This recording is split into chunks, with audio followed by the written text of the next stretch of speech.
jumped a few chapters. Chapter 18. Okay. I seem to get all the fun topics.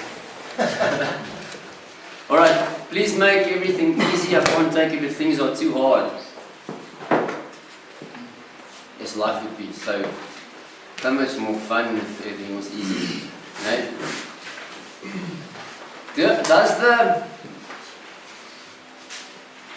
Well, let me ask it this way. How many times has the fact that something is difficult been the motivating factor in our lives for us to stop pursuing it? Too many times. Right? Just because, I don't know, I've been a Christian for a while, and I think for some time, or a certain amount of time, I believed wrongly when it came to things like this. So I'd pray and I'd ask God if I can do this and if that's allowed, and to open the door and all these kind of things. And then when it becomes difficult or there's some resistance in it, then I see that as, okay, cool, I'm not supposed to be doing this, and then I back off. Because that must be a sign, because it's getting too difficult now that God's trying to show me I shouldn't do that. And yes, there are instances like that, and cases like that where God will close the door and will try and show us that we shouldn't go do that. But I don't think every single time, because something is difficult, it's a reason for us to stop now, and God's trying to show us this great and amazing way that we shouldn't go and do this. Right? For example, if you want to go and buy a farm, and there's not enough water on that farm, yeah, and then you find out, okay, cool, you go and do the checks, and you find out, okay, cool, not enough water on that farm for the farming that you want to do. That's not all of a sudden a sign from God that you shouldn't buy that farm. The fact that there's no water on the farm is the reason that you're not going to buy the farm, because you can't do what you have to do. You can't irrigate your lands and these kind of things. So now we take this thinking. Am I talking? You guys understand what I'm saying? Has anybody experienced this? Please say yes. Thank you. Otherwise, I'll have to give you some personal examples, and there's too many.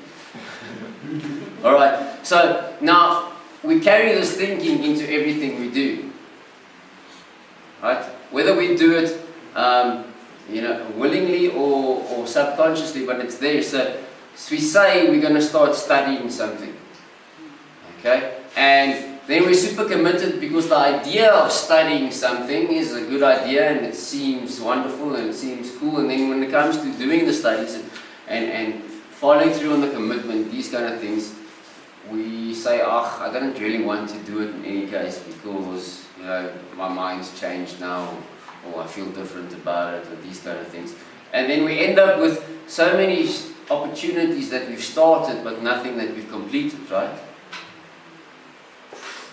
And what is the reason why we stopped all those opportunities? It became difficult. 9 times out of 10. Okay, maybe some of you ran out of finances, or you had to for another reason, other than it being difficult. But if I ask you guys for hands, how many other reasons are there? Anybody? Okay. So we all quit when it gets difficult. Is that safe to say? Scary. But the reason for us giving up on progressing in our life is our comfort gets challenged. And that's sad though.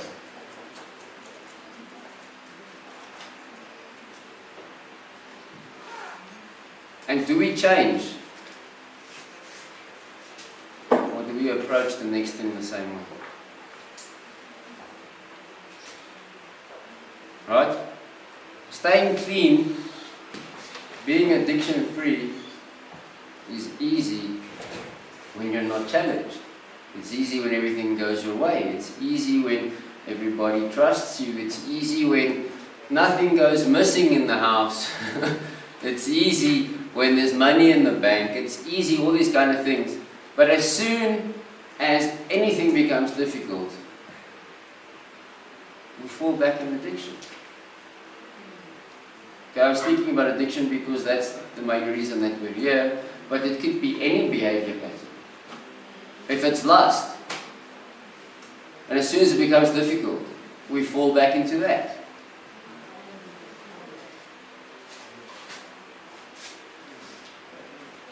It's very difficult if you're trying to eat healthy and Romans Pizza has specials on from Monday to Wednesday. Right? But I can't go blame Romans for being overweight. I can drive past them to the friendly grocer and go buy a banana. If I really want that thing. Okay, let's read from Tanya Joyce's book over here. She says, this wrong mindset is similar to the one we've just discussed, but enough of a problem amongst God's people that I believe it's worthy of a chapter in this book. It is one of the most commonly expressed excuses I hear from people in prayer lines. So often someone will come to me for advice in prayer, and when I tell them what the Word of God says or what I think the Holy Spirit is saying, their response is, I know that's right. God has been showing me the same thing, but it's just too hard. How many times have we been there? Hey? Okay? That doesn't necessarily have to be a prayer line, you know what I mean? But we're faced with certain things in life, and as soon as it comes to applying extra effort, now, I know I should, but I'm not going. Right? Or we have this perfectionist outlook on things. So everything has to be perfect, and the timing has to be right, and all things have to be in place before I can do this. So now you've got perfectionism, and you add procrastination, and then you end up dreamless, hopeless. Because perfectionism and procrastination hand in hand is a dream killer. Okay, in the Bible it says, he who looks to the clouds doesn't sow. You know, he looks to the wind, doesn't sow, or something like that. But he's waiting for the perfect circumstances before you do your thing. If you want to reap a harvest, you have to sow. You're not looking to the clouds and you're checking on the weatherman and these kind of things before you do it, because the rain might come and then you haven't got any seed in the ground. And then as a farmer, you're stuffed. You've got no income, nothing's happening that year.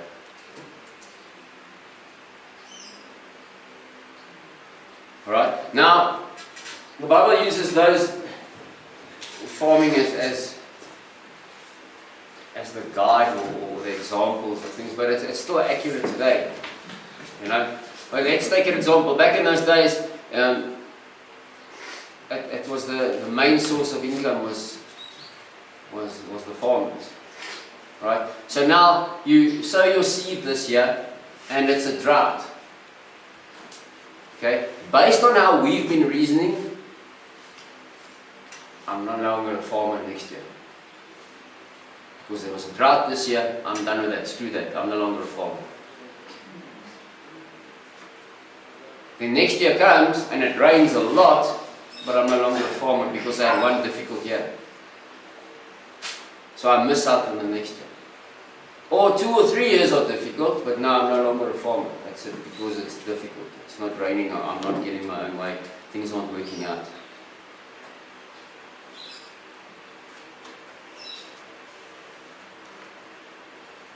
Guys, life's not fair. It's never going to be fair. We're not called to make it fair.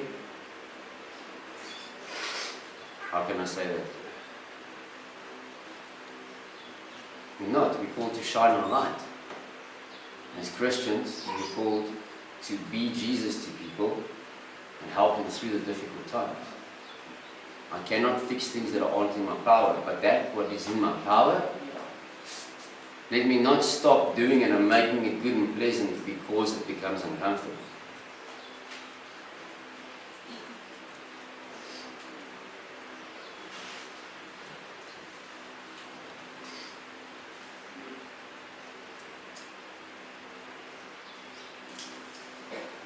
It's an amazing thing that Christianity is challenged all over the world.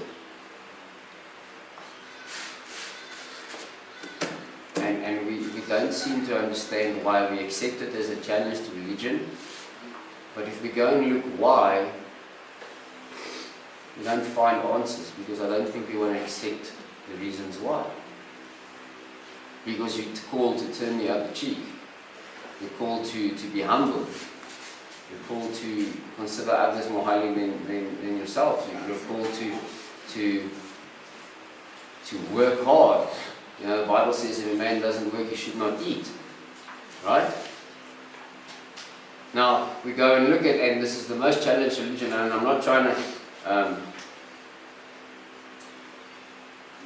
get into apologetics and defend the Christian faith here. That's for another time. But what I'm trying to say is, if we looked at why something's challenged, then maybe it's because it really works.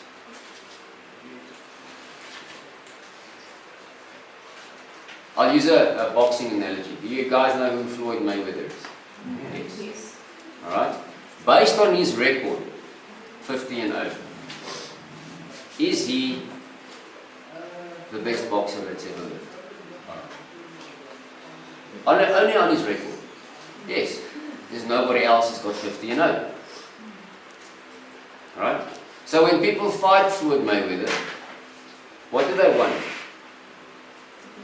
To break his record. They want to stop his record. They want to be the one on the other side. They want to be 50-1 or 49-1. They want to be the number one, which is the loss column on his record. Because Floyd's got something going. Okay, yes, he chooses his fights and all these kind of things, but still. But we don't look at things like that. We just see it as normality. So I'm not trying to defend Floyd Mayweather here, but I am a fan. But I like other people more.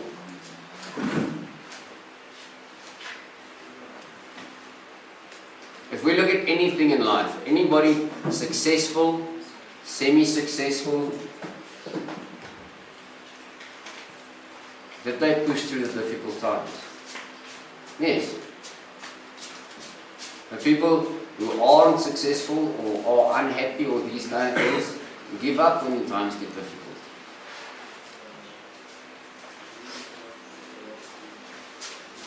Okay, so what defines whether or not something is difficult? You do. Your perspective, your reasoning defines whether or not something is difficult. If I know now I've made peace with the fact that I'm going to have resistance in my life in a certain area or certain things and these kind of things, then I'm okay with it. You know, my life has changed. My normal has changed. You must go. My normal has changed in my life because I can no longer go and have the friends and live the life that I've lived before addiction.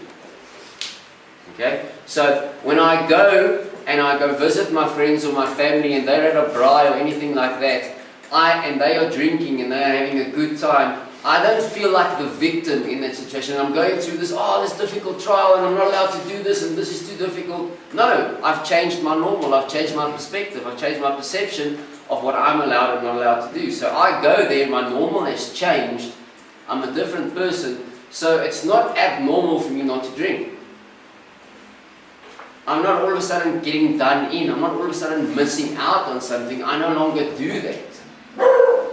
Right? You either are a person that's, I quit smoking, okay, so it's a daily struggle, or I am not a smoker. You see what I'm saying? I might have quit smoking a long, long time ago, but in my mind I stopped being a smoker. So I haven't quit smoking, I haven't quit addiction, I'm just no longer a drug addict. I'm not an alcoholic. I used to be, but you see, I'm not limited in my approach to things. I don't walk past the bottle store and go like, oh no, I can't drink, yes man, life's so unfair. I don't want to anymore. When I look at my old friends and see the parties and the jauls they go on, I don't look at it and be like, oh yes, I'm so limited in this new life of mine and it's so unfair and maybe I should change it. No, I'm not. I don't do those things anymore. So I define whether it's difficult or not for you. It might be super difficult for someone else.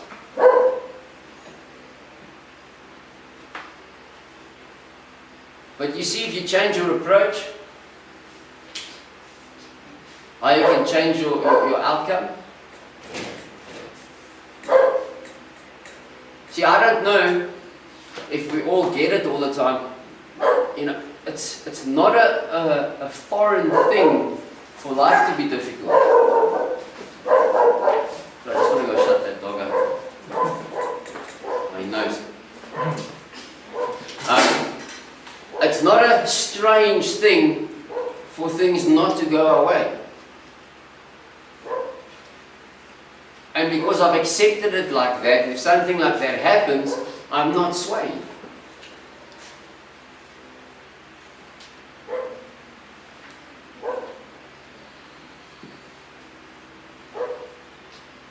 Because I've learned to see things the way they truly are.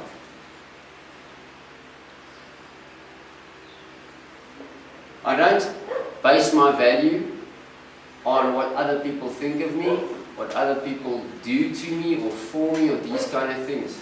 Yes, I like to have a good reputation with people, but I'll never do that out of the line with the Word of God.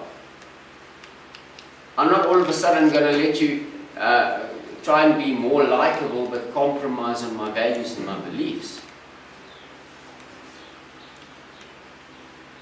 But I do believe in order for you to want what I've got,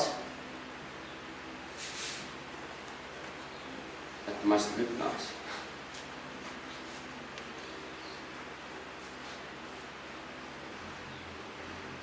So if I walk around sulking and moaning about everything and crying and these kind of things the whole time, and I'm rude when I have a bad day and all these things, you know, what value is there in Christianity then, because I'm exactly the same as I was before?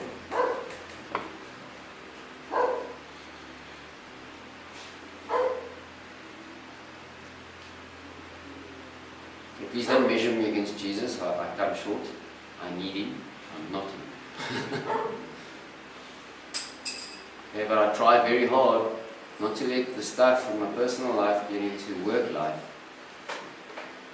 And I seldom show it. Because those things don't really matter. That's just a difficulty that's part of life, and that doesn't stop everything else that's happening.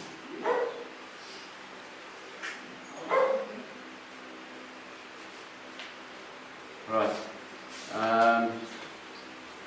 Please turn to Proverbs 21 verse 31.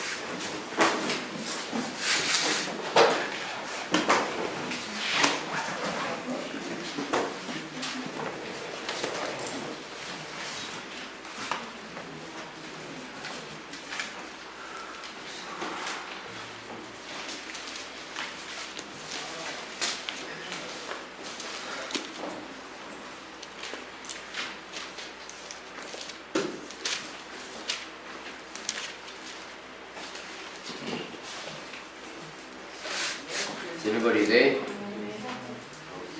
Okay, it says a horse is prepared for the day of battle, but victory comes from the Lord. Okay. What goes into the preparation for your battle? Right? There's a lot of effort and a lot of prepping and a lot of discipline that has to go into the preparation for a battle. Take for example just how loud and noisy it is in a battle. So if the horse isn't prepared to handle that amount of info and influx of sounds and activity and noises and these kind of things, you might as well not take it in there. It's gonna limit you. But there's no guarantee, and we want one, but there is no guarantee that you go into a battle, you're going to win. Okay? Jesus brings the victory. Okay, so if you follow him, he'll grant you the victory, but you got no guarantee just because of the fact that your horse has been prepared for the battle and that the preparation has taken place, that you've suffered a little bit, you've been disciplined and all these kind of things, that you're going to succeed. God gives that part. Jesus provides the victory. Right?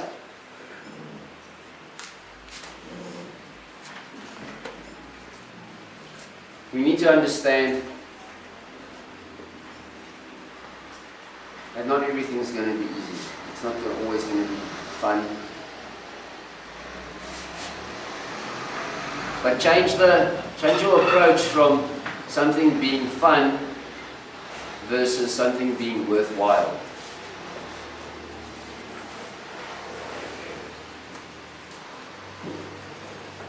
Okay, because if you really achieve your dreams and your goals, whatever it may be, and once you're in that place, once you've achieved it and you look back, I don't believe you'll stand there looking back and say, you know what, the sacrifices I've made weren't worth it. But we'll stand here today and tomorrow and next year and all these kind of things, and we've never made the sacrifices and keep saying, I should have done this, I should have done that, I should have done this, I should have done that. Once again, simply knowing that you need to do the thing is completely different from doing what you know.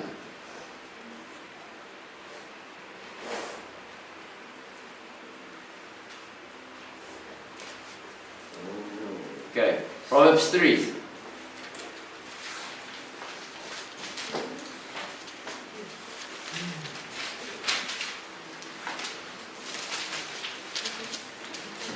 Okay, it's verse 5. Okay, trust in the Lord with all your heart and rely not on your own understanding.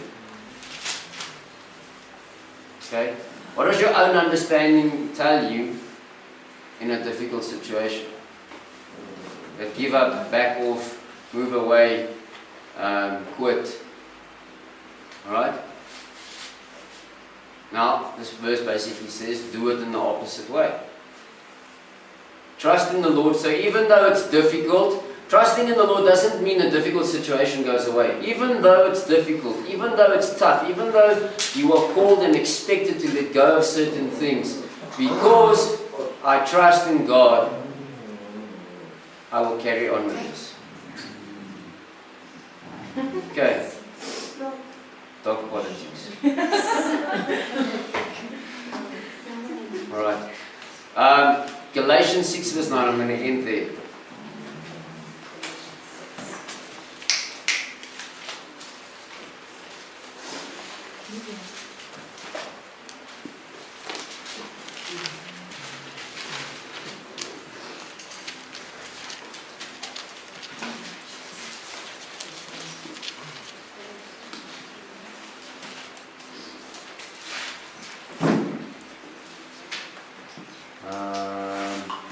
Okay, so it says we must not get tired of doing good, for we will reap at the proper time if we do not give up.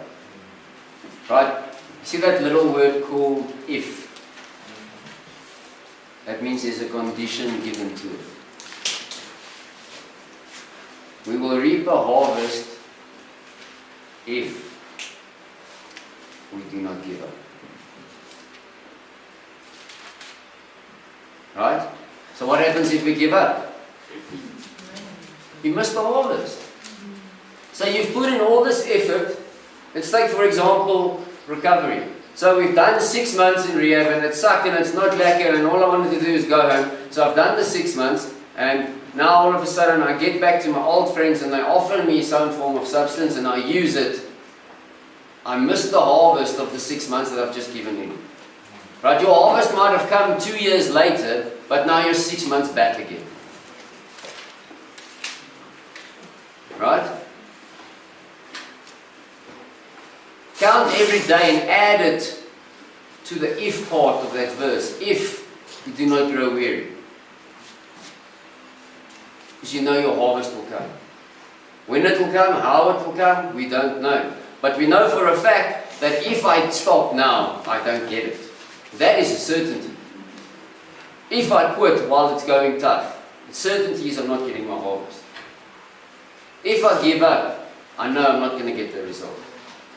If I continue, I know I'm getting the result, but the only thing that's not final is the time period. And that's enough for us to quit. There is more of a finality in quitting than there is in continuing. But I don't know why we do that. It makes absolutely no sense.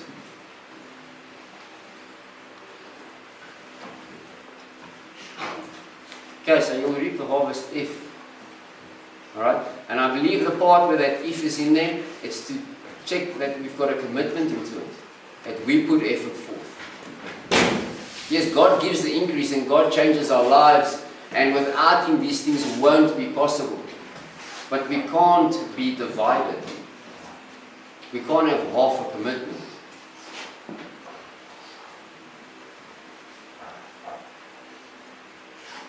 But it's talking about reaping an eternal harvest there, but it's also applicable in anything on the earth, because, you know, the natural is a reflection or a result of the supernatural. How do I know that? Well, God said, let there be light, and we had light. So the supernatural said something that happened in the natural. Okay, so that's settled, right? Okay, so now if we apply a spiritual principle in our natural, same thing. If you start studying engineering and you give up 2 years into engineering, you're not going to be an engineer, even in 20 years. You've wasted 2 years. You have to go back and continue with that in order to get it. So if the thing that you want is worthwhile, you'll do what is required.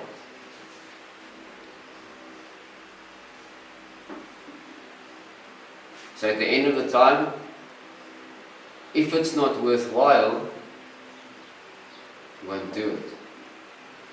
Okay? So, how many of us have relapsed? Right? Why did we relapse? Because the thing that I wanted, whether it was a different life, to save this relationship, to save my job, whatever, wasn't more important than what it would have cost me to do it. In a nutshell. So that's why I relapsed. That's why I used it. Because the current discomfort that I felt in that moment was worth getting rid of more than any progress that I've made. So all I wanted to do was get rid of that current discomfort, and the easiest way I knew how to do that was using. So I would do that. Because I just didn't want to feel what I was feeling. But I did it at the cost of all the growth that I've made in my life. And then I had to restart, rebuild. Now, if you keep doing that to important relationships in your life, you lose the relationships. Because you become a promise breaker. You become unreliable and untrustworthy. Even though you might have the intention of sticking to the things that you said you're going to do and it goes easy. And when it goes difficult, you don't. Those things suffer. Right. So are those relationships important enough for us not to use it. Do a check.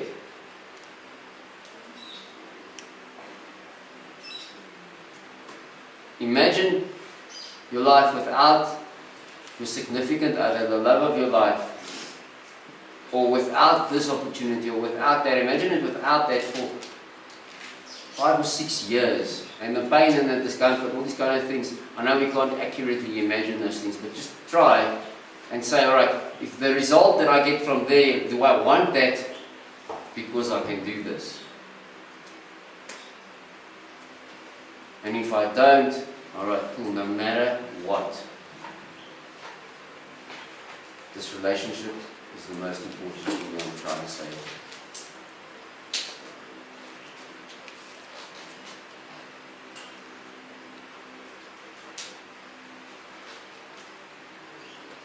Okay, that's how it's supposed to be with our relationship with God.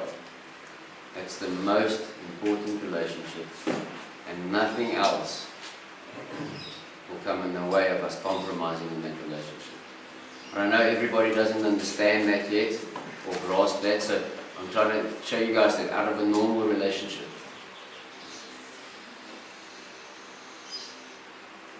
it's the same way that you apply those things. If Jenna is more important than using drugs in my life, then surely I won't use drugs. You know what I mean? And sometimes I have to imagine life without her and the pain and the heart sore so that I can motivate myself not to go and use.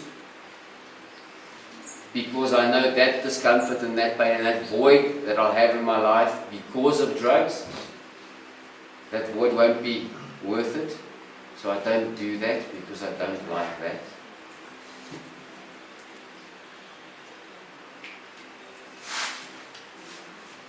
Alright, but how often do you consider the consequences of your actions?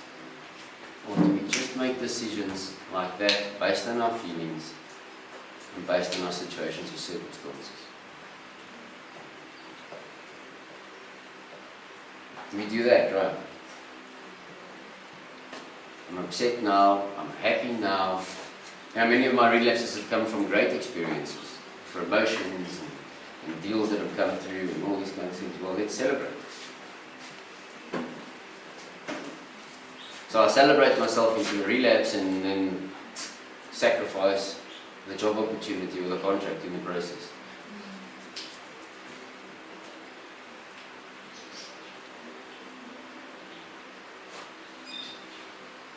Okay, so what I'm trying to say is, when it gets difficult, push through. It'll be worth it. If you can't see it being worth it, find something that makes it worth it. Look for that thing.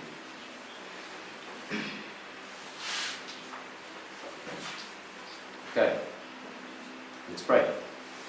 Heavenly Father, I thank you for this class, Lord, and I just thank you for the ability, Lord, to push through difficult times. I pray, Holy Spirit, that you strengthen all of us to hang tough, and not just hang tough or bait fast, but to fight through, push through, and persevere with a goal in mind. I pray that every difficult situation that we go through, we find you in it. And then, Lord, we've made it. We can see you in everything. And we can be you in everything. In Jesus' name, amen. Cool, have a good day.